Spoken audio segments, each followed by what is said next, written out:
Good evening, everyone, and welcome. I'm Lucy Handley from the Ridgefield Library in charge of adult programs, and I'm happy to introduce Barb Jenis, who has come up with this entire poetry series. She hosts and curates it. She is our Ridgefield Poet Laureate Emerita and is also a published poet. Welcome, Barb. Well, thank you, Lucy, and thank you everyone for joining us this evening. Very excited for this pre-Valentine's Day. Wonderful. I told our poets they do not need to read love poems, but I'm hoping some of them do. We have 3 poet couples joining us this evening from around the state, and I know you're going to enjoy seeing them. And hearing their work. I just wanted to first share with you a couple of upcoming events. Let's see if I can get it started. Share screen. Okay, here we go. A little bit later this month, we have the winners of the 2023 through 24 college circuit poetry competition. They're all college students here in the state of Connecticut. They don't necessarily have hometowns in Connecticut, but they attend college here, and they were chosen by a real premier panel of poets. I don't know if any of our poets here today served on that panel, but they're going to be reading for us on February 29th. I'm going to put the link to register for that in the chat. They're all girls. Well, they all are born as girls, but we have a couple of cisgenders. So, and then in March, we have these poets joining us. We don't have a URL yet for you to register, but we have Brian Cordell, Julie Cook, Claire Rossini, Daniel Donaghy, and Dolores Hayden joining us in March. So I hope you can join us for that as well. And that's what's coming up here. As I mentioned, we have 6 wonderful poets with us this evening. 3 couples, and we're going to introduce them one at a time. They'll be reading adjacent to their spouse. So I thought that'd be a nice contrast. So we're going to start the evening with Jonathan Andersen. By the way, I'm reading abbreviated bios. If you would like to see their full biographies, just look in the chat when I post them there. So Jonathan Andersen is the author of Stomp and Sing, and more recently of Augur, which was the recipient of the 2017 David Martinson Meadowhawk Poetry Prize and a finalist for the 2019 Connecticut Book Award in Poetry. His poems have been widely published, and he has read his work internationally. For 12 years, Jonathan was a high school English and special education teacher. Since 2008, he has been a professor of English at Connecticut State Community. Is that the name of the school, Jonathan? It used to be Quinebaug Valley Community College, and now we're all one community college. So CT State Community College, Quinebaug Valley. Thank you. That's right. And he and his wife, fellow writer and educator Denise Abercrombie, also here this evening, live in Stores. So welcome, Jonathan. Thank you. Thank you, Barb, for organizing this, and to the Ridgefield Library. I hope you know it's not just a pro forma remark to say that we're honored to be reading with such a stellar group of poets. And that's the last time I'll speak for Denise tonight, saying that we're thrilled to be here. I'm going to begin with a poem titled Bluebird. What to say to someone who has not seen it? Blue enough to make you believe reality is but a hologram. Blue enough to make you get a 3rd job just so you can quit them all one day and start walking from ocean to ocean. Blue enough to be a hyperlink to God. More than a dolphin's soul. More than Kal-El's eyes. More blue than the black they claim to be, so black it's blue. One flash of that blue and you'll recall a whole week of 1st grade. How you wrote capital B's and lowercase b's. How each word, book and bat and bell, whooshed up like a gas flame. In a fluttering in the meadow this morning, something opens for all of us, but briefly. Perhaps I should have mentioned that Kal-El was Superman's Kryptonian name. If you remember that Superman came from Krypton. A few years ago, on my 50th birthday, Denise took us part of a wonderful birthday gift weekend extravaganza, took us to the exhibit of the 19th century British landscape painter, J.M.W. Turner, whose works were being featured at the Mystic Seaport. And Turner is, he's known for being a landscape painter, but especially for his maritime paintings, ships at sea, ships in trouble at sea. John Berger, the great art critic, noted a few things about his work. One, that Turner was different than the painters who came before him because he put the viewer in the landscape. You weren't looking at you were inside the landscape, which was one of his areas of genius. And in Turner's work, often that landscape was filled with solitude, natural violence. One painting that I really couldn't stop looking at and thinking about was called Snowstorm, Steamboat Off a Harbor's Mouth. And in the painting, we're on a ship called the Ariel, of all things, in a tempest, a snowstorm, winter tempest, observing another boat, a steamboat that's in trouble. On turning 50 and seeing J.M.W. Turner's Snowstorm, Steamboat Off a Harbor's Mouth, 1842, oil on canvas. On the Ariel, in distress, watching a steamboat also in distress, we are inside the dark whirl of snow, stinging and spume, through which we see the smoking vessel, how it pitches, distant and close, its signal glow blooming like a ghost ship's sail. Tiny, torn, dark flag atop thin, bent mast, two taut shroud lines may be there, something has to give. Bow dives and starboard swallowed in this moment, the boat a drowning bear. I step back and become aware of myself in a blue blazer, my arms, one tingling. I stuff gnarled hands into khaki trouser pockets and stand on fallen arches. Tendons strap them to the rest of me and flare. Up high, windows admit troubled wintered light from above the sound. Tonight, I want the legend to be true that Turner, at 67, had himself lashed to the mast to ride 4 hours in the storm, not expecting to live, but bound to record it if he did. Turner had written himself that he had had himself lashed to the mast, like, Odysseus or something, and rode out the storm and painted what he saw. I don't know if I believe that story, but it's wonderful. I hope it's true. One place.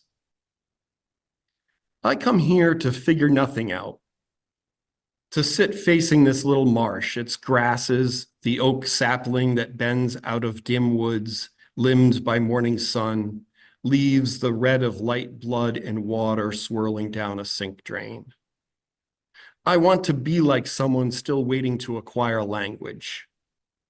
But there's a skittering, and I look up to see a leaf falling, hitting branches on the way down, like that one without language, scrambling down a fire escape.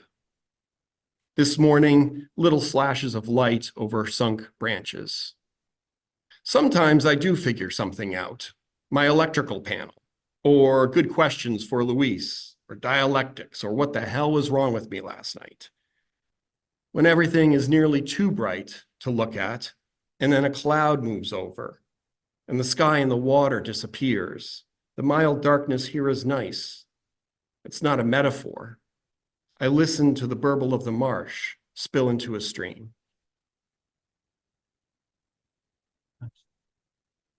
The title of this next poem is also One Place. Of course, it's about a different place, a little bit, not too far up the road, actually, from the other place. This is one place we come to kill ourselves, Extramart, at the intersection of 44 and 74. Cokes, 2 for $3.50, vape kits, Monster, double payday, mega money scratchers, 3 grades of gas under the big blue roof and over to the sides, diesel for the rigs. I sit in my car, scarfing down ding-dongs. I get out to get rid of the evidence and halfway across the lot become aware of the light.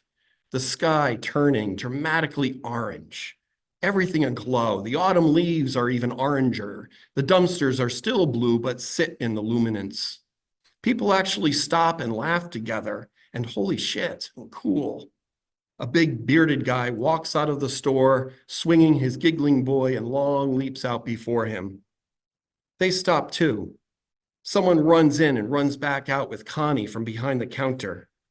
The guy hoists the boy up onto his shoulders, and they turn, looking all around. The orange is already fading.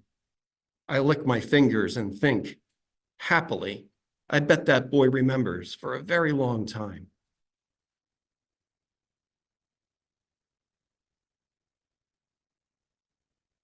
Next poem, looking at images from the James Webb Telescope, and I think I'm sort of counting on people to know that the James Webb Telescope has brought us these amazing visions of the universe, and maybe have some images. Maybe you have some images in your head of the swirls and the lights and the gleamings of the first stars forming in the unimaginably distant cosmos. So, looking at images from the James Webb Telescope. I see smoke, slow churning in my grandparents' bar, billions of particles in dirty, very late afternoon light. The smoke encircles the frozen bright white explosion of Poppy's hair. He sits on a shiny pew from a country church he and my uncle dismantled down in Flanders. Road crew guys and carpenters take turns at 9-ball, striking the spears across worn green felt, the balls smacking against each other, one at a time, caught wobbling over a hole before dropping into a darkness no one will ever see. One man's face is furiously red. The jukebox glows red, yellow, candy green. I hear sundown become, you picked a fine time to leave me, Lucille, staying alive. I see myself holding my mother's hand, waving bye-bye. We step out, our breath freezing and rising into the night. It's a tiny bar at the edge of town under an expanse of stars. This scene, I'm in it. I see it now. It's here right in front of my eyes, though eons ago it flared and ceased to exist. My grandparents ran the Rustic Cafe from, I think, 1947 or so to about 1997. And I'm dedicating that poem to my mother, who is here, I think, in the box marked Rick. So love you, Mom. One last poem. This is for Denise for millions of reasons of gratitude and love, including challenging me to write about this topic in the first place. It's called The Ring. We watch it appear as the mist retreats. The perimeter, a 6-inch wide band of blue-green shaded grass forming a perfect circle 8 feet in diameter in the middle of the west field, like the shadow of a hoop hanging in the sky. My wife and son and I run our fingers through the darkened blades. We blink and sniff the ground. We pull back a chunk of sod. It's real. Holding hands, we jump inside the ring to prance and do-si-do. The foundation of an old silo pushing up to the shroud of lawn. A long-forgotten tank, septic, or oil that's waited half a century just for us.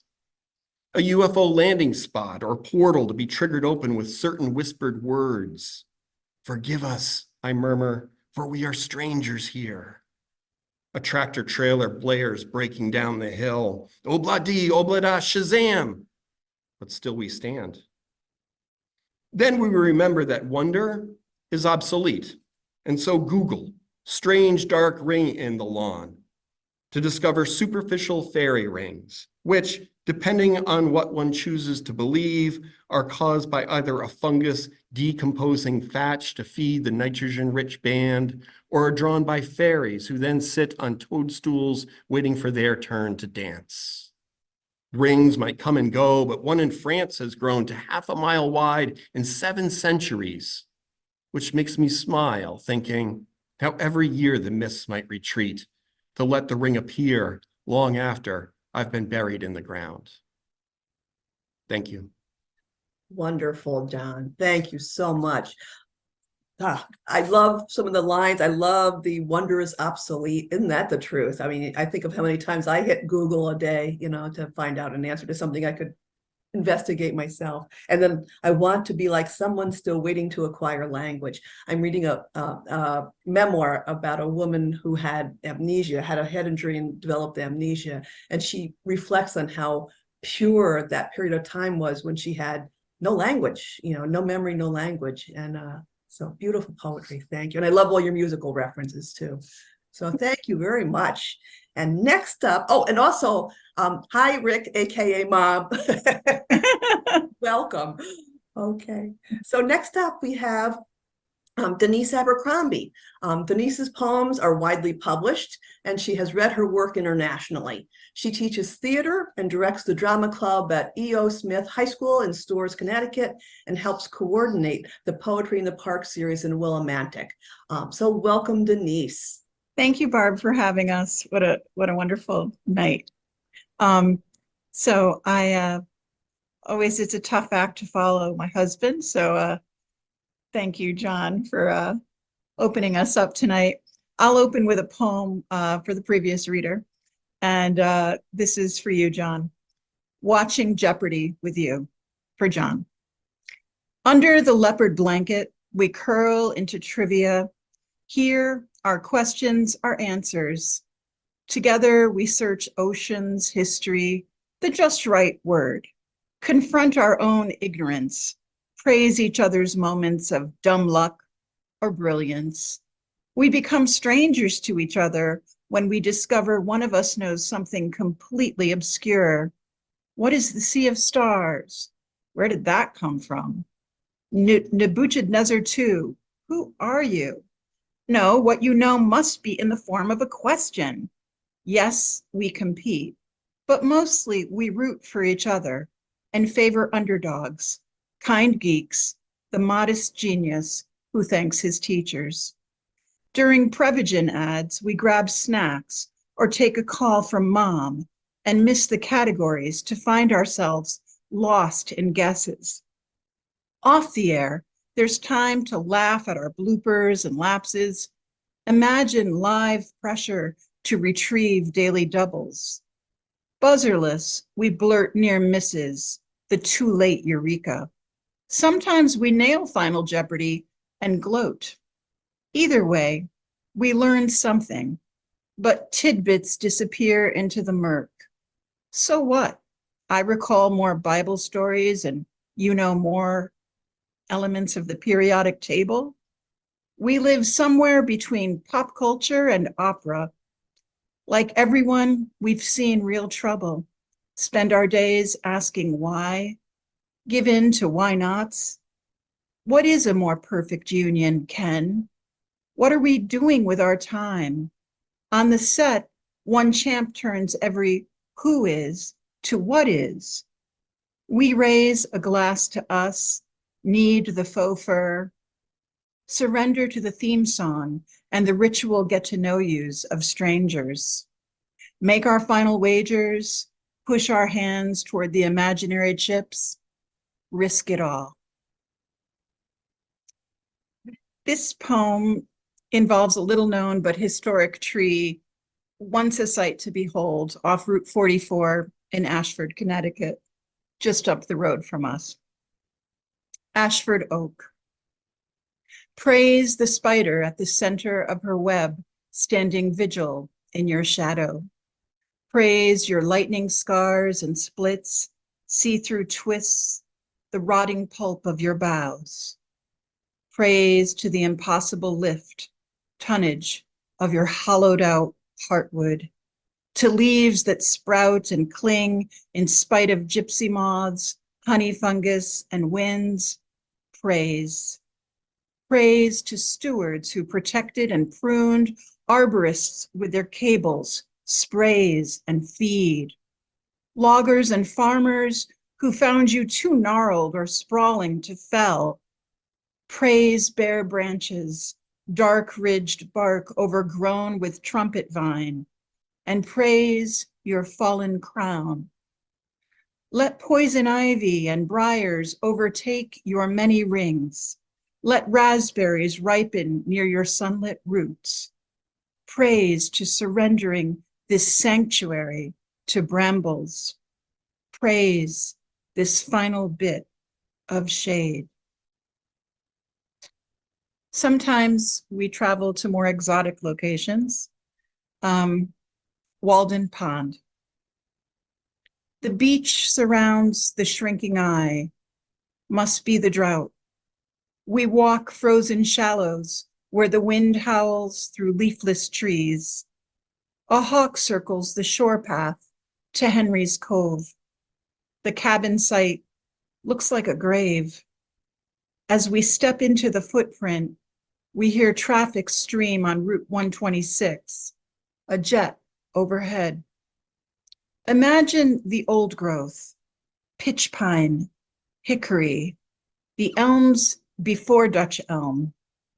What 2 years, 2 months, 2 days felt like at night with the creak and moan of ice, the morning star at the door, the hearth, visitors through the woods, runaway slaves, a handful of lovers, or simply one whose spirit won't, until called by name, rest. Since we're on Zoom tonight, I thought I'd share a poem from my early Zoom days. Distance learning. One hawk, then another, swoop into the meadow and perch on fence posts. We walk a new path on Horse Barn Hill as a couple passes with their teenage daughter. A parent who once called the principal to complain about my politics greets us and jokes, "Let's keep our distance." I suppose we share a deep love of this place since we meet so many nights on the slope. A father and his sons fly kites, a rainbow and a stained-glassed bat tangle in midair. Back home, a friend invites us to a virtual birthday for her camera-shy husband. So many faces fill the screen, his birthday songs staccato. Still she displays, then cuts his homemade cake covered with 50 some odd candles. Our older son studies slave manifests from the colonial era and calls to say he's growing cabbages in his Madison apartment. Soon he'll forage for fiddleheads and morels. An estranged buddy calls about his daughter's 4th grade teacher just to hear the sound of my husband's voice. A colleague who ignores me at work texts me at home. Just wanted to touch base and see how you're doing. For years, we've been cliquey and buried beneath stacks of uncorrected papers. One morning, 3 kits come out from hiding under the barn floor to wrestle in the grass. As we struggle to take good pictures through our dirty kitchen window, our younger, recently evacuated from college, observes how they blend in with the fallen leaves. At night, he builds a fire in the front yard pit and invites us in. We step away from our online lives, witness the blaze, sit as close as we possibly can to him. Now for something a little more cosmic. When Andromeda meets the Milky Way. So our matter shifts and we join the dance of sister galaxies. Am I alone in feeling hope at the destruction of heavenly bodies? The possibility of new creations amidst convergence? Light, swirling gas, boom. How many millions of rogue planets wait for life as they float away from their stars? Who isn't in awe of a spiral's endless loop, the gravitational pull within the universe as it busts its constant moves? So much for my desire to hold time everyone I've ever loved in snow globes, forever frozen photographs, odes. Billions of galaxies move toward collision. And what of infinity or black holes? So much for intelligent life. The wisest person on earth once asked, what does intelligence have to do with anything? Warehouses overtake the planet, but it's tough to get what you want delivered. Everyone wants love to arrive and hopes for the just right fix. Who isn't giddy over gadgets, space missions, Instagram ignites with another utopian image? Who doesn't get a little high opening cardboard boxes or track receipts to self-soothe while fantasizing deep conversation? Who doesn't deep down understand nothing can fill the bubble wrap, only the poem put to paper or your lucky numbers drawn from ping pong balls, the countdown. Quiet the hungry voices. Toast the next Apollo turns Artemis rerun.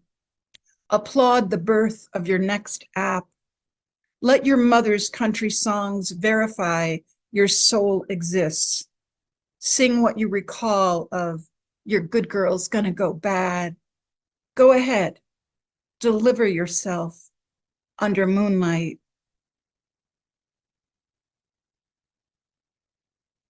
I'm going to close with a couple of seasonal poems. Late autumn. As you make the plot, I divide bulbs, peel back papery skin, and savor the juice beneath my nails. After you turn soil and define delicate rows, we take turns planting clove after clove. Agree, nothing sweeter. We cover the bed with straw, wait for another spring, the swirl of scapes reaching. We must return to Codfish Falls, where the pulse quickens at the sudden drop from Fisher's Brook to the gorge. It's good to behold the cascade, to fall in love again. We should stay longer, or promise to follow the stream reaching for us.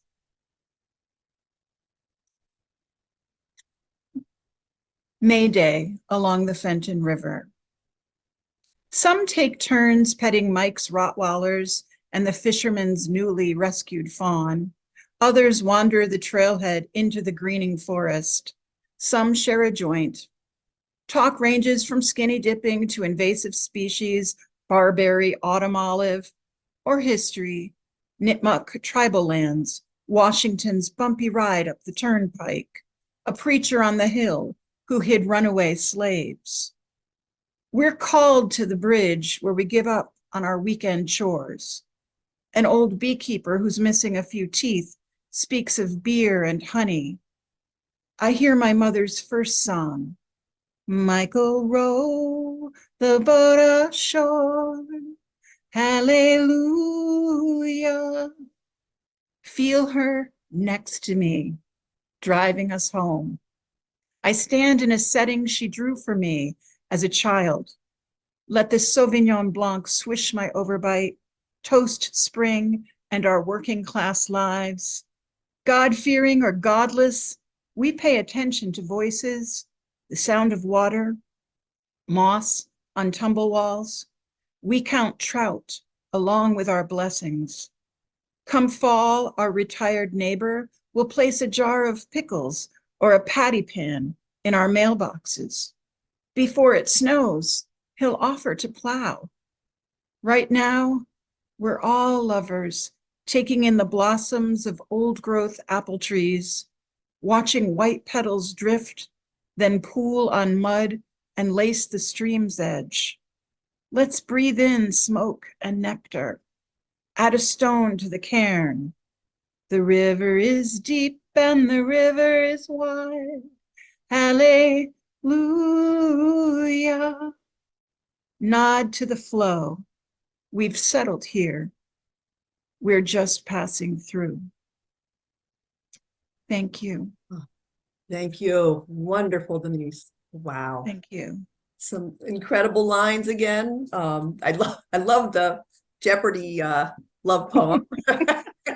Thank you. My husband and I are doing Fargo love right now. Anyway, oh boy, the pandemic poem.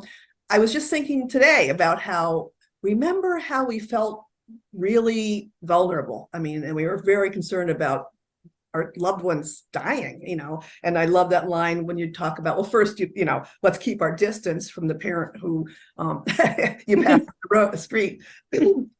And the flip of that, we sit as close as we possibly can to him about your child. And that's how you felt in those days. So Thank you, Barb. beautiful. Thank you. And one other line I loved was, we should promise to follow this stream reaching for us. I mean, I love that flip of who's in control here. So wonderful. Thank you. Thank you. Okay, next up we have Van Hartmann. Van is Professor Emeritus of Manhattanville College. He just found out recently, congratulations, Van, where he taught English. He has published poems in a variety of journals, has a chapbook, Between What Is and What Is Not, 3 books of poems, Shiva Dancing, Riptide, and Afloat, which I had the great honor of blurbing just recently. Van lives in Norwalk with his wife, fellow poet Laurel Peterson, who never mind. And their aging but frisbee obsessed Labrador Retriever, Calder. How is Calder doing? I know he was having some health issues. You may have seen that I went off screen a couple of times. We have this old dog Calder who every once in a while needs to be attended to. So he's has trouble with legs, has trouble with lots of things. So, but he's doing okay. We're keeping him going as long as it's right for him. That's right. Thank you. Yeah.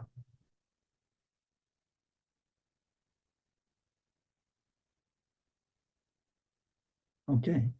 Yeah. Oh, go ahead. Yes, I'm sorry. You want me to start? Yes, please. Okay, I will start. Okay. Well, Okay, good. as Barb pointed out, first of all, thanks so much for hosting this again, and also thanks for a lovely blurb on the back of my recently published collection, Afloat.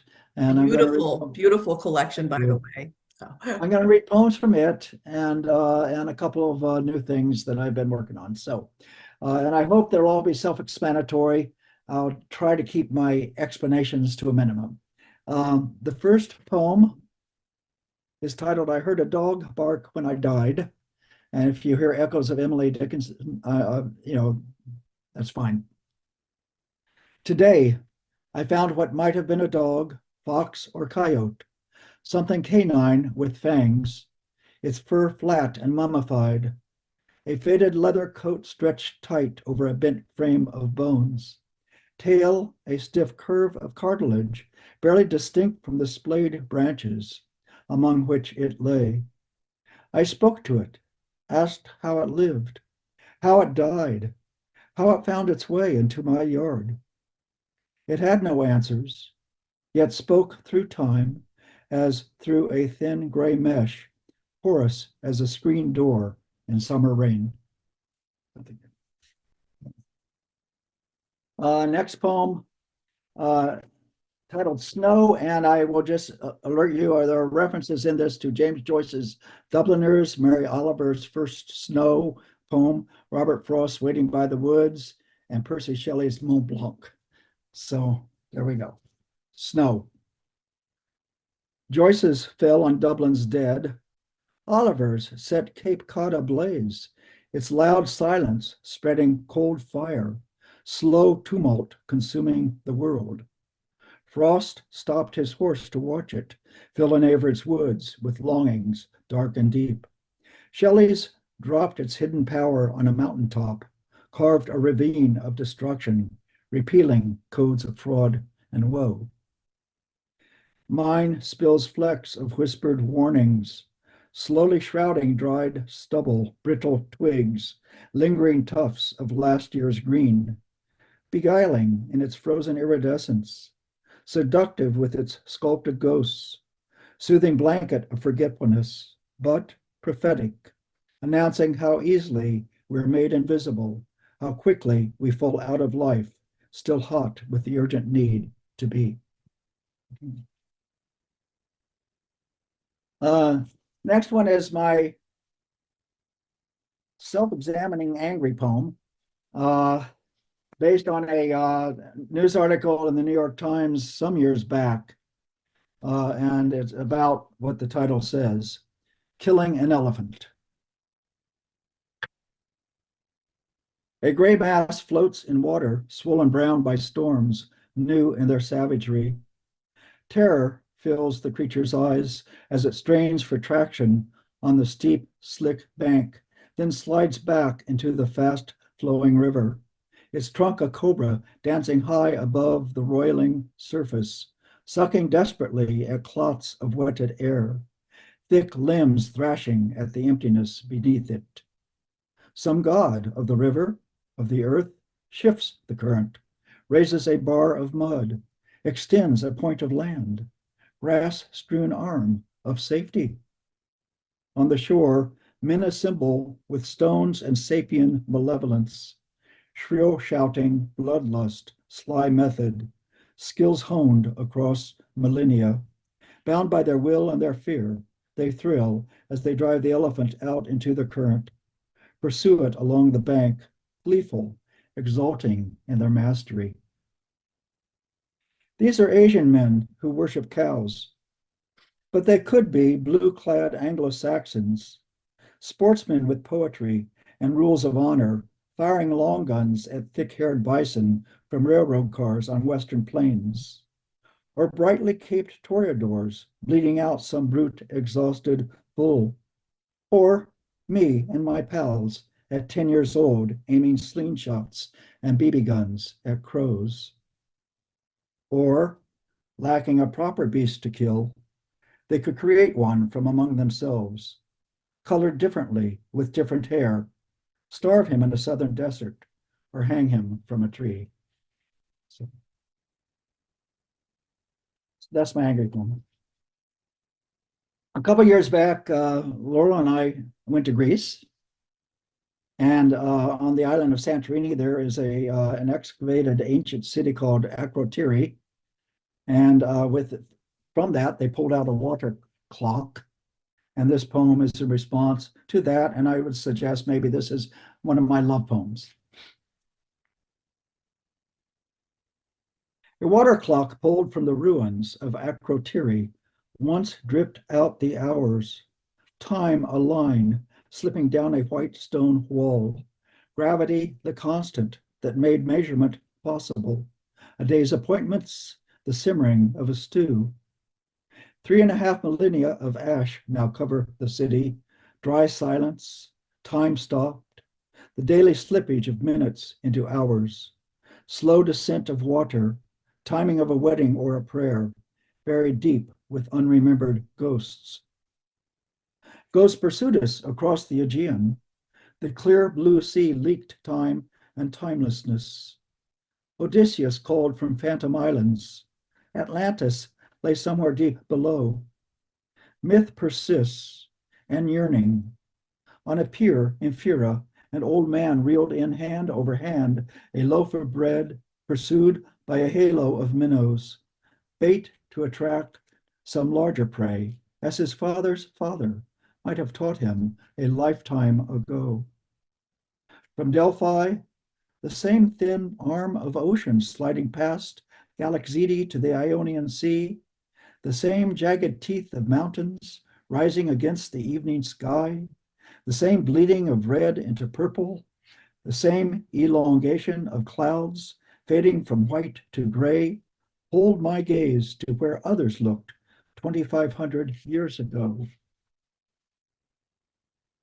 At a beach of slippery black stones, you went for a swim, my Penelope, my gravity. I swam toward you, stroke after stroke, striking at the sea like clockwork, hoping to reach my Ithaca before time runs out.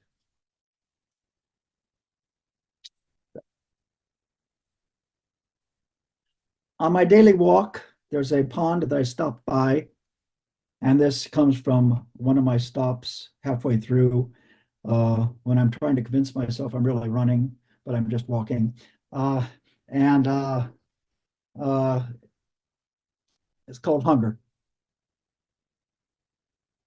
With dark wings tipped like swords, mocha-breasted swallows work the pond, riding currents in graceful minuets, mere inches above the water, swoop and dip to kiss the surface in quick eruptions of silver spray, their chests making brief contact, then returning to their element, resume their dance across the sky.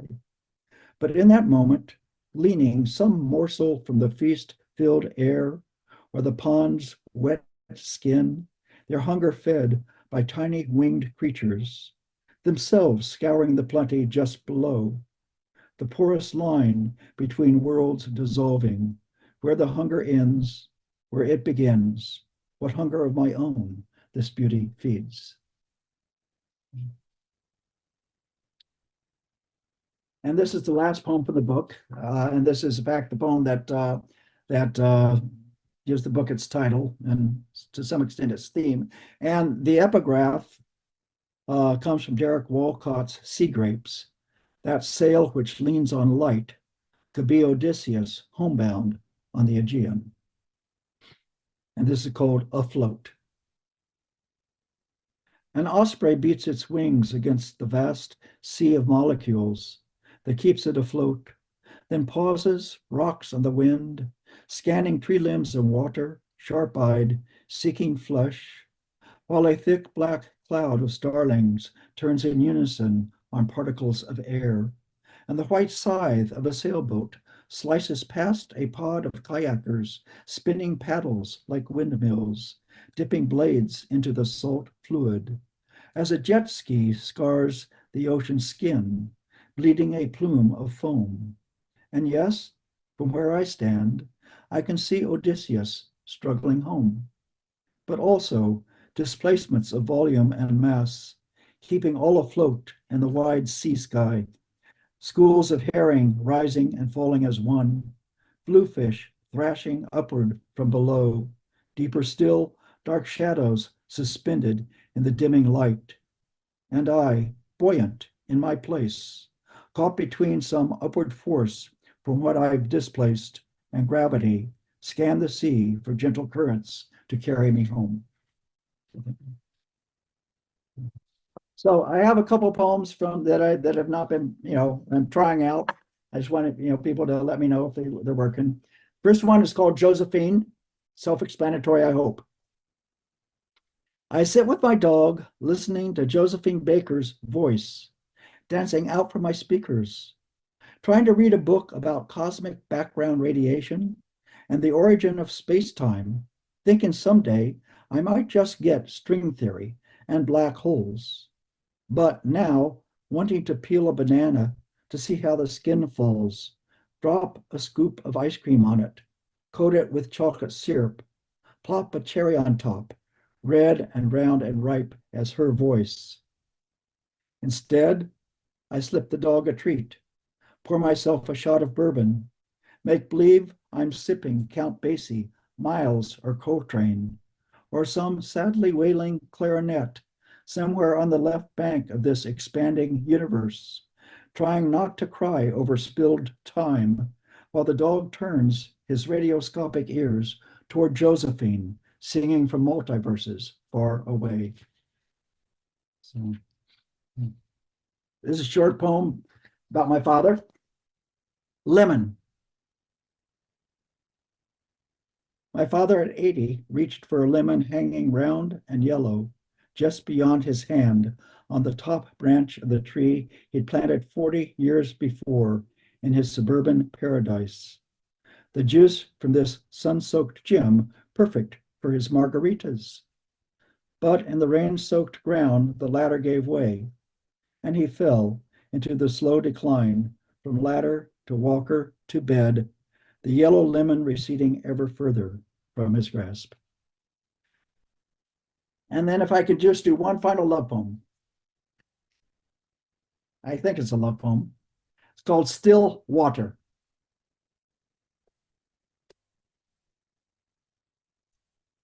Even a thimbleful of water breeds mosquitoes. So I emptied the bird bath to keep the pests from plaguing my wife when she sat reading on the patio I'd covered in crushed rock to subdue the ivy and the weeds, creating a lolling space in the late shade where the sun falls behind the house. My wife refilled the bird bath, bringing back at first a robin, who eyed her cautiously before diving into the water, then caught her eye again to share some private communion. After him, sparrows and a jay tossing sunlit spray. Then at dusk, a doe and her fawn sipped quietly from the basin, turned tawny faces toward us, flicked white tails in celebration. Wonderful. Yes. I don't know. I don't think anyone has ever described my voice as round and red and round and ripe. Whoa, that was wonderful. Is that you, Lauren? Josephine Baker. I called her Lauren. I'm sorry, Jan? Josephine Baker. Oh, darn. I was hoping you were talking about Laurel, but Well, she'll read next and you'll hear that her voice is wonderful as that. that's right. And also I remember this line from when I read the collection the first time, my Penelope, my gravity, hoping to reach my Ithaca before my time runs out. Was beautiful too. And good angry. Oh yeah, the Josephine Baker poem got a thumbs up from me. Definitely. I'm sure other people agree too. So thank you. all right. Now the person that all those love poems were about. Okay, let me see here. Pull this up. Okay, Laurel S. Peterson is a community college English professor whose poetry has been widely published. She has 2 poetry chapbooks, That's the Way the Music Sounds from Finishing Line Press, and Talking to the Mirror from Last Automat. 2 full-length collections, Do You Expect Your Art to Answer? And Daughter of Sky from Future Cycle, and 2 mystery novels, Shadow Notes and The Fallen, both from Woodhall. She is a member of the Norwalk Public Library Board and served as Norwalk's Poet Laureate from April of 2016 to April of 2019. So welcome, Laurel. We're so glad to have you here tonight. Thank you so much for having me, Barb. It's great to be here and in such august company. You guys are all wonderful, so it's really fun to read. I thought there's crashing in the hall. I don't know what's going on. I thought that I would start with an old poem. It's titled Temporary Undoing. It's not just the travel dust she washed from her body after the long plane ride, the squeezed rag clouding the water with skin and soap flakes. Even before the bath, she might suggest, it began with the room key, her flirtation with the desk clerk about whether she needed 1 or 2. Or before that, when she collected the rental car, its buttons in their unfamiliar arrangements, its digital messages urging her to action she had no intention of taking. Or before that, when she disembarked into a city of strangers, the street names awkward on her tongue, the ocean on the wrong side of the land, slow, smiling rain and pashmina soft mist floating on a shoulder of clear air, or even earlier, when she kissed goodbye her still sleeping husband, tiptoed her way through the inky dark to the car, pulling a suitcase filled with the costumes of her other self. So in the spirit of mist and fog, that's my second poem. Fog. The fog lay so thick, we could barely see our way. White line burrowing into floating mist that cleared and clouded like tide pools.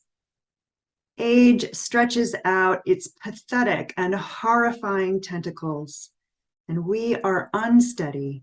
I am unsteady, unsure of the line, if it's there at all. You've always been the breakwater. Now your body claims its pains, hard edges of barnacle and urchin spine, and the regular waves sustain and batter, like this fog that shreds and closes on whim, shape-shifting in and out of childhood monsters. There's always a gull, flap-hopping greedy toward us, hard to make out in the swirls of white camouflage, hard to escape. So I had the very great fortune of being part of a project called Writing the Land.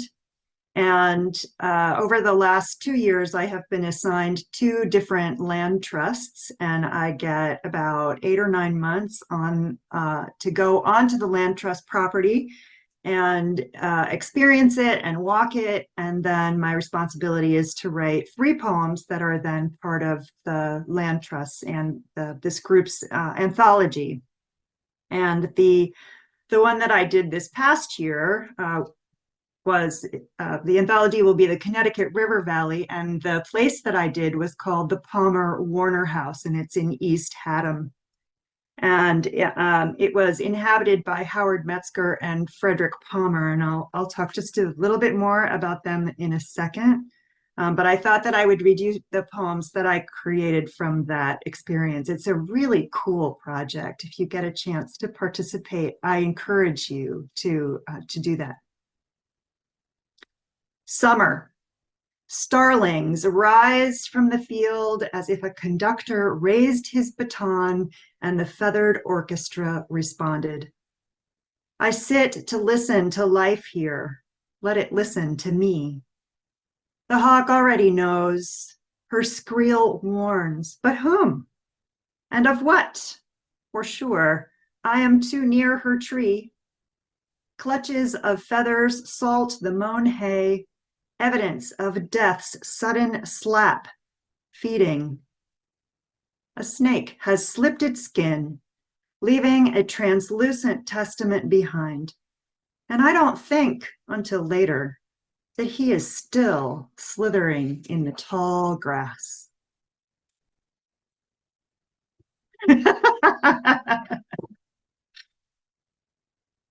The second one in this series is called Hawk.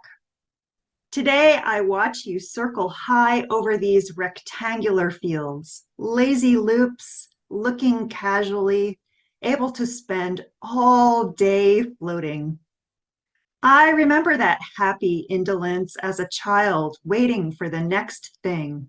Squirrel, mouse, rabbit, sparkle of ice on red bittersweet, frost on shaded grass, frozen patches nestled in leaves. Seeing you now, I hear utter stillness, the birds silenced, even the wheels of passing cars spin above the road. Nothing remains behind you except, like the faintly traceable tracks of the mower across the field and back, a stir of wind and a quick gray shadow across my upturned face. So one of the reasons that the Land Trust has been particularly excited about this house is that it is a piece of history about 2 men in a relationship with each other, right? And they have been able to track this because they have the letters from Frederick to Howard. Frederick was a restoration architect, and he fell in love with Howard, who was a merchant seaman. And Howard was gone for long periods of time, and so that's how they communicated with each other. Howard was kind of deeply closeted, his family didn't know, and the Land Trust kind of thinks that after Howard died that his family may have destroyed a lot of his letters, which is really sad. But the correspondence that does exist is available through the Connecticut Historical Society. And so one of the things that I got to do as part of this was to read those letters. So the 2, this is a poem with 2 different parts, and the first one is a found poem, and the second one is anyway. I'll do it one at a time. It's called Between Frederick and Howard, and part one is Frederick on longing, and the material in this is from his letters. The trees still look as if they had cotton batten on them. Bits of wall begin to show in the fields, but not in the garden. I know we are old stuff to each other, yet eternally new. You are much more my backbone than you know, you, my only family. All one misses then is touching you. I don't think you are ashamed of me anymore, but asleep one does not know about being lonely. Next year, you will be here. We'll cut greens together and decorate like crazy and make a big time of it to make up for all these lost past years. Part two is Dear Frederick, Love Howard. As I said, the Land Trust doesn't have access to Howard's correspondence, so the material in this poem is all taken from Frederick's letters, which contain references to things that Howard said. Living aboard ship is like being dead. No color in the endless gray sea and sky, no beauty, no warm bodies next to me. I find those only in a few free hours ashore. At sea, time stops. Only on land does the clock again begin her music. I know you worry, but hush, Palmer. Someday I will retire to write novels, and we will sun ourselves on Sicily's beaches before our Christmases together run out. Okay.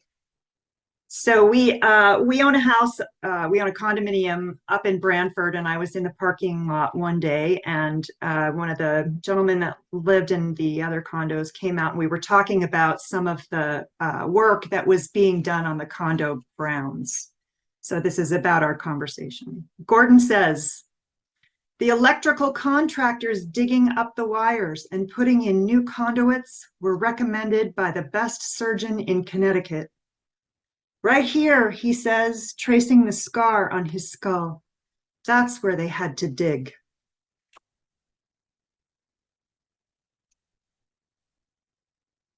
I thought I would end with with a poem.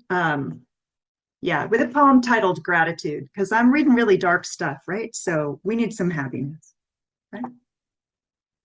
This morning on my walk, I saw a branch reaching into the road, its leaves pockmarked and shredded by traffic bustling by, and I felt the need to touch it, as if to say, someone sees your pain, and someone knows you were here, trying to survive the drought, trying to clean the air, still trying to give us what we need, even as we abuse you. And once I see that gift, I see it everywhere. Crabgrass lush on dry ground, the dandelion's sunny yellow smile, dogwoods struggling against wilt, cloud curled around a pop of blue sky. Who am I amidst this bounty but a thief, pinprick in this wide, wide universe? Thank you. Thank you. You are not a pinprick. Yeah, everybody is. That's true. But hey, I love Gordon Says. Holy cow, that was unexpected. Very Thanks. unexpected. And it's great that you're doing work with the Land Trust in that Writing the Land series, because they do great collections. And I love the poem, both the poems, or all three of the poems, but especially the one about Frederick and Howard. Those were beautiful. And so the first one of Frederick to Howard was a found poem. Yes. Excellent. Yeah. Excellent.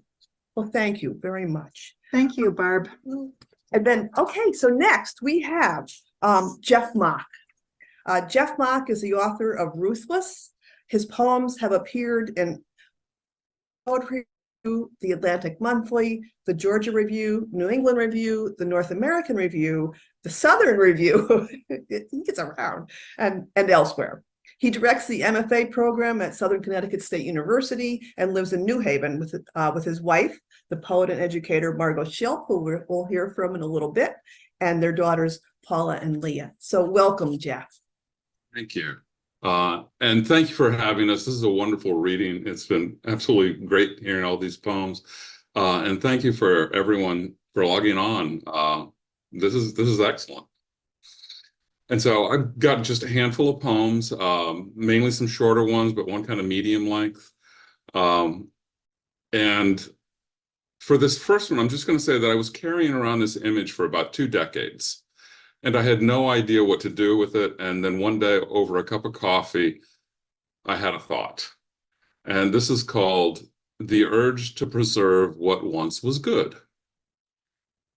He was a forest in late autumn, and all she could think was that summer had been beautiful. And so she took up the glue and began, one leaf at a time, seeking for each leaf the exact place from which it had fallen.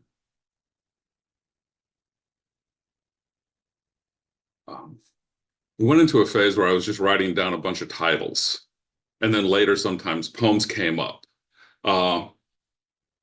And this is one of those. It's called The Knife Thrower Cannot Practice His Art with Pillows and Chocolates. Additionally, he needs a living assistant, someone who can curse his aim well when it needs cursing. He prefers someone named Lola, but you will do just fine. A target, but not the one he aims for. He promises to keep it simple, one knife at a time. You hope he's good. In a way, he's as handsome as every lover who took his chance and left a knife in your heart. Now, here you are again, strapped, wrist and ankles to the spinning wheel. He winks and starts you spinning. Sure, you know just how this will end, but all you want is for him to learn exactly how to miss you. This is the longer poem of the bunch. And this comes from Jim Simmerman's 20 Little Poetry Projects. If you don't know that, it's really a wonderful prompt and I highly recommend it. It's absolutely crazy.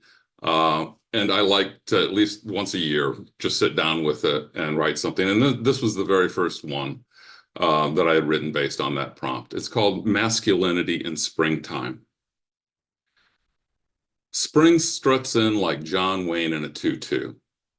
The saloon doors swing open on danger and delight. Everybody looks good in a tutu. Even Woodrow, my dog. Try it. Put one on. The elastic clings to your waist. The tulle rustles soft as rain and flavors the shocked air. Its taste is a sweet pleasure. Check the mirror above the bar, boy, and turn a turn. Dance among the tables for half an hour. And as summer comes on, smell that masculine smell. Admit it, you smell like a chorus line kicks. Sure, the sheep farmers, cowpokes, and card hustlers laugh and jeer. And what would Jesus in Gethsemane say if he could see you now? Actually, Woodrow doesn't look so good in the tutu, but don't let that bother you. You look tart as a teardrop on your mother's face. Betrayal? Ask her. Ask the card hustler with the queen of hearts up his sleeve, the cowpoke finger in his holster, the sheep farmer with wool stuck in his... Hell, ask Jesus and his 12-man posse. Ask them all what it means to be a man. If Jesus could walk about without underwear, you can trust your own tutu. Listen, boy, a man's got to wear what a man's got to wear. Amen. Tool and sweat. Sure, the daily laundry of social convention weighs lighter every day, and that detergent, cheer, joy, it whitens every black t-shirt. In 100 years, you'll still look young and good, a boy among old men. And then your mother will smile on you, and Woodrow will prance around you. In 200 years, you'll learn to trust yourself. Autumn comes on too, and colors the metallic leaves the deepest crimson known to birds and bees, so deep and ideal that no man can tell they've changed at all. Each leaf, when it finally falls, falls for you. Check the mirror, boy, you and all the stubbled, confused faces. What do you have to prove? La guerre c'est l'amour, mon ami, et l'amour c'est la guerre. All the tutu says is, please. There is no winter here. It's always spring. Wipe your brow, belly up to the bar, order a whiskey, and invite every man in the room to take a shot with you and turn a turn. You know as well as they do that when John Wayne finally rides off into that great pink sunset, no matter what he's done or hasn't done, he sits tall in the saddle and his horse's head is held high.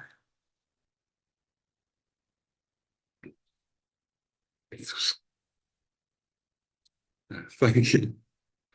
I'm going to just go back to some shorter ones because, wow, that was exhausting. This one, Richard Hugo in his collection of essays, The Triggering Town, says that you shouldn't ever write a poem called Autumn Rain. And one day when I sat down, I misremembered what he had said never to do. And I like to do things that people tell me not to do. It's a bad habit, but it pays off sometimes. So this is an autumn rain. This is called Autumn Leaves because I had just misremembered. Autumn leaves. The maples are speaking their off-colored tongue. It's luscious in her ear, the red weather licking from ear to spine and down.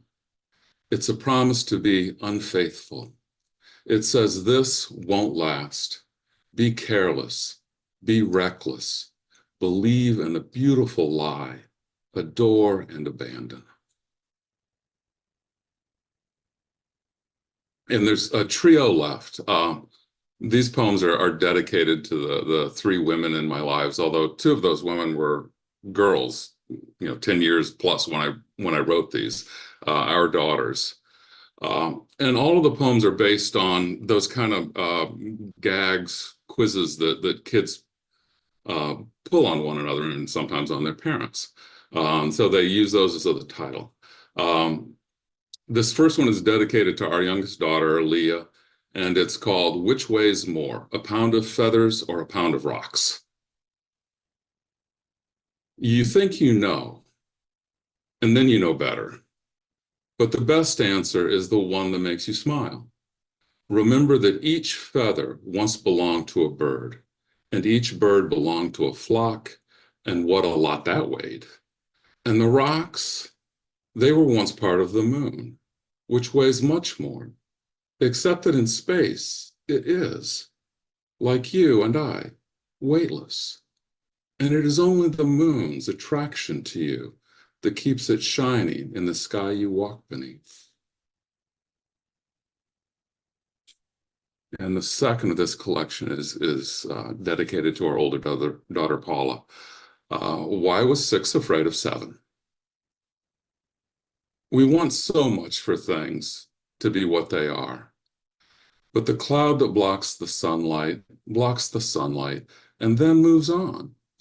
And the stories I've read over and over to you are packed away in the attic. And you, well, just how many clothes have you outgrown? Before you, I was just a man who wanted to be a father, but had no daughter who asked, why was 6 afraid of 7? Joy so often appears when word and world surprise us. And that cloud, it will be rain and river and sea, and in each moment, it is what it momentarily is. And the last of these is dedicated to Margot. And I don't usually write autobiographical poems. And when I do, I have to disguise it. And so this one is called If a plane crashed exactly on the US-Canadian border, in which country would they bury the survivors? After I crawled away from the wreck and smolder, I toured the dazed woods, in circles within circles, I'm sure. The descent was still in my stopped heart. I hungered and learned the hard way which berries not to eat. I wintered on brown pine needles in a hollow in the roots of a black oak and let my bones knit. It felt good, in between the spasms of pain, to be alive. Every morning with its own sort of impact again. In the spring, a golden doe found me, and I remembered to breathe. What a difference that made. The trees leafed and the leaves breathed with me. The doe led me to a clearing in my own heart. It's one thing to be alive, and something more to know it. So thank you. Wow, that last line. It's one thing to be alive. It's another thing to know it. Just wonderful. And oh gosh, you stole my heart with before you, I was just a man who wanted to be a father. Oh, it shows what a difference one daughter can make in your life. And just so fun. I mean, yeah, I can see if you were able to watch the faces. I don't know if everybody has their full screen open, but just everybody's clapping and laughing. So thank you. And you have a great reading voice, by the way. So thank you very much. Boy, oh, this is so fun. So we have one more reader this evening, and her name is Margot Schilpp. Margot teaches at Southern Connecticut State University and at Quinebaug University. She is the author of 4 volumes of poetry, all from Carnegie Mellon University Press, the most recent of which is After Swarm, winner of the 2020 Connecticut Book Award in Poetry. She lives in New Haven with her husband, the very funny poet Jeff Mock, and their 2 daughters. So welcome, Margot. Thank you so much. And thanks to all the poets who have read so far. Yeah, this has been a really lovely thing. And Barb, thank you for arranging everything. Really, really special evening. Yeah, really happy to be here. So I feel I should have a love poem for Jeff, but I don't, because I think maybe we're just kind of living that poem and I haven't had to write it.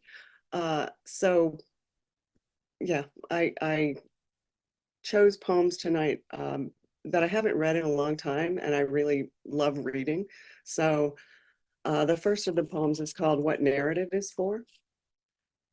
How fine the mind that can calculate change and recognize destiny, as if luck had something to do with knowing, as if the lease signed with the eyes closed meant happiness, or even time that's bearable. Slow breaths exchanging the currency that wanting spends. And how fine that sedatives and jewels exist, those slanted elegies. So there are errands and hours when you hear your own breath, or feel my breath coming from within you, and register the haunt of cicadas summering under the porch. So there is time spooking off into the wings. These are going to be big surgeries, bloody gauzes of conditions when loss must be measured, and then there are the outcomes, the calls that must be made. Wouldn't we all like to avoid being the reason for anguish, to understand why it's so easy to cut ourselves on our own edges? Silent the responders, they might have the answers, but they're not telling, even when the vice grips go for the nails. All that's left is to know we will suffer through almost anything. Make sure to remember it well. The second poem I want to read.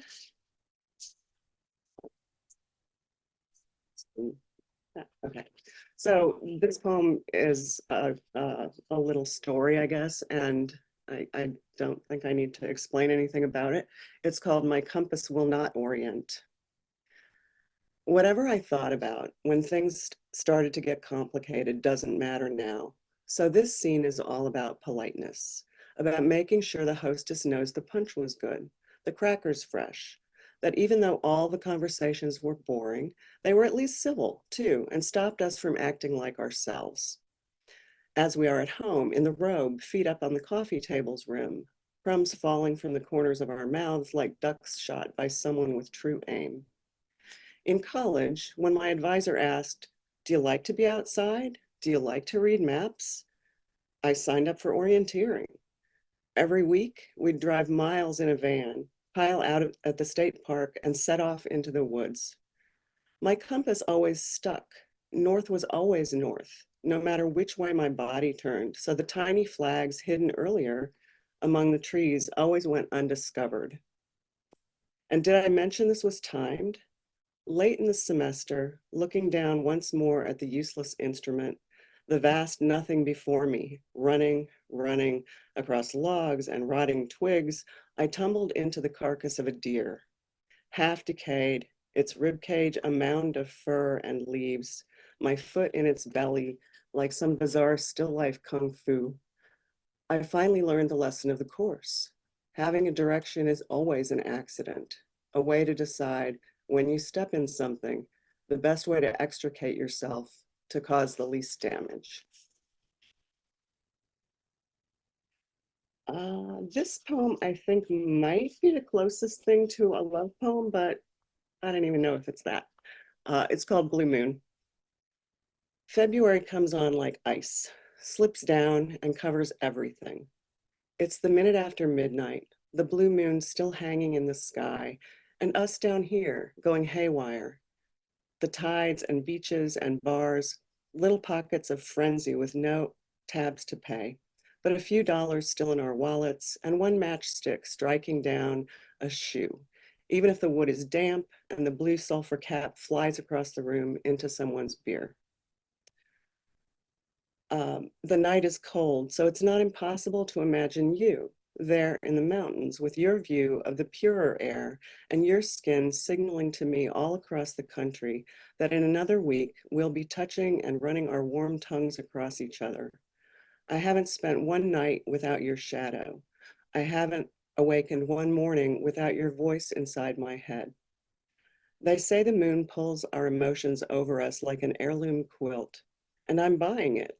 Believe the orbits of matter mark us invisibly so that we cover ourselves over and over, safe in the tug and grasp of love, until one day we peek out, find the pattern faded but still distinct, even in the dark grays of evening when the moon's light shines through the glass, tracing our faces and shoulders, casting our one shadow on the floor's slim boards.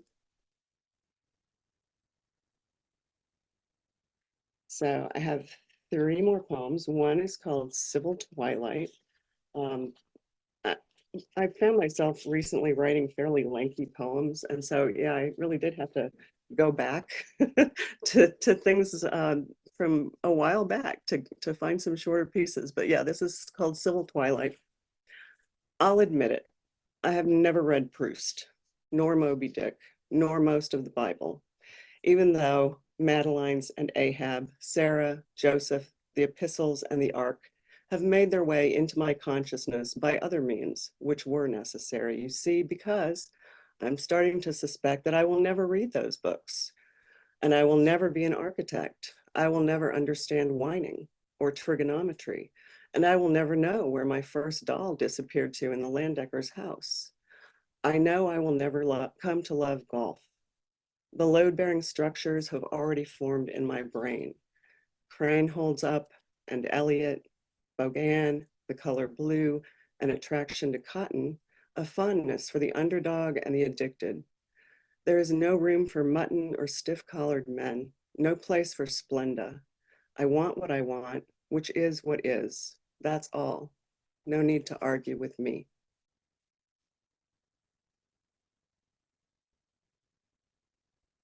So this poem is called Firsts. Yeah, again, nothing really to explain about it. Imagine the dull lunch hours at the baking company in Bridgeport, Connecticut, where pies and more pies were turned out for year after year of Yale students to eat, then flick their wrists and let fly the tins, marked Frisbee Pie Company, until one afternoon in 1948, someone thought to skip the pie and get right to playing the game. The first plastic Frisbee sold, then so did 100 million more, but a first is a first. The first cable car patent in 1871 for the Clay Street Hill Line. The first motel in the world, the Milestone, opened in 1925 on Highway 101, just north of San Luis Obispo. The first license plates, France, 1893. The penny black, the Gutenberg Bible, the Morris worm, the web crawler, the tulip stairs, Yellowstone's Shoshone National Forest. We don't remember what comes next, but being first at almost anything assures you a place in someone's history. First Microsoft employees, first call placed on a cell phone, first Oscar winners, first image of a tornado, first casualty of each successive war. And then the last poem I'll read is called Untitled Poem to My Daughters, attempt number 39. I thought I never wanted children, and maybe I was afraid of that neighborhood with its burns and abandonments, its aerial views of pets' graves and swing sets forlorn against a fish scale fence. The view from here is warmer, full of soft night breathing and painted figures drying paper to curls. That other life might have been fine. That other life might have grafted words with silences casting shadows in tidy rooms. There, I would have found quietness that stiffens the back, stillness that hums beyond the body's margins. What else could have telegraphed the skin's dilemmas? My cells recalled who was in charge and meant to change before they ever did. The ending I chose to thwart a foregone conclusion. Every night, terrors ended as the light was switched on, and the silk of certainty slipped down my shoulders as I straightened and faced the door. My hands reached out for the glass knob, and my summer face found the anchors it needed to mount itself. No one can say truly how the future will arrive, but I have two girls who awaken each morning ready to believe whatever I teach them is true, and I take seriously the solemn job of love. Thank you. Oh, wonderful. Thank you. Just some wonderful images. And I love the love poem line about we find the pattern faded but still distinct. Isn't that the truth? That's a great line. And the untitled poem to your daughters also just really resonated and warmed my heart. So thank you. Thank you. I want to thank you all. I want to thank Laurel and Van, Jeff and Margot, John and Denise. What a great evening. And most of all, first I'm putting in the chat now the link if you'd like to register for the Connecticut College Circuit poets that are coming up on February 29th. I'm really looking forward to hearing them. They were the poets from last year were just amazing. I mostly want to thank Lucy Hanley and the Ridgefield Library who make these readings possible. Thank you, Lucy. Thank you for taking time from your evening to get us started and sticking with us. And I want to thank all of you for coming as well. So happy Valentine's Day. And Thanks, Barb. All right. Thank you, Barb. Oh, It was thank great. you. It was a wonderful, wonderful evening. Thank you all. Thank you, Poets Barb. and- Thanks and- all. Thank you Wonderful. so much. It was so beautiful. Thanks, Barb. It was Okay. wonderful Thank to you. hear these great voices. Yeah, Mhm. right. All right. Good night, everyone. Good to see you, Paz. Talk to you soon. Pause. Oh, pause. Yeah.